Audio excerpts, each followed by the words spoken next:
চট্টগ্রাম মহানগর পুলিশের কোতোয়ালি থানার বিশেষ অভিযানে সংঘবদ্ধ মোবাইল চোর ও ছিনতাইকারী চক্রের ৫ সদস্যকে গ্রেফতার করা হয়েছে। স্যার শুরু স্যার। আমার নাম আরিয়ান। জোরে বলো, জোরে বলো। জোরে কথা বলবো। আরিয়ান? জি আরিয়ান। আরিয়ান, এই যে একটা সেট, ঠিক আছে? কি সেট? ভিভো। গোপন সংবাদের ভিত্তিতে পরিচালিত এই অভিযানে উদ্ধার করা হয় ডাকাতি, চুরি ও ছিনতাইয়ের ১৫৭টি মোবাইল ফোন, যার মধ্যে রয়েছে ২৪টি আইফোন, ৫টি ল্যাপটপ, নগদ ১,০১,৫০০ টাকা, ২০১টি সিম কার্ড এবং মোবাইলের IMEI পরিবর্তনের বিভিন্ন যন্ত্রপাতি। এটা আইএমই চেঞ্জ করে কি হবে এটা দেখো তো। এই ফোনটা ফার্স্টে খুলতে হবে।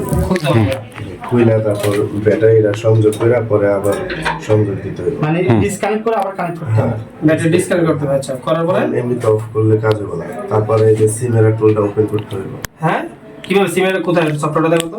পুলিশ জানায়, চক্রটি চুরি ও ছিনতাইকৃত মোবাইল সংগ্রহ করে IMEI নম্বর পরিবর্তন করে দেশের বিভিন্ন স্থানে বিক্রি করত। এ ঘটনায় গ্রেফতারদের বিরুদ্ধে কোতোয়ালি থানায় মামলা দায়ের করা হয়েছে।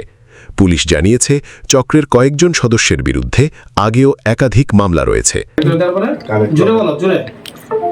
হ্যাঁ, কানেক্ট করার পরে সিমের যখন অন হইব তখন। চট্টগ্রাম থেকে আব্দুল আজিজ, দিগন্ত টিভি।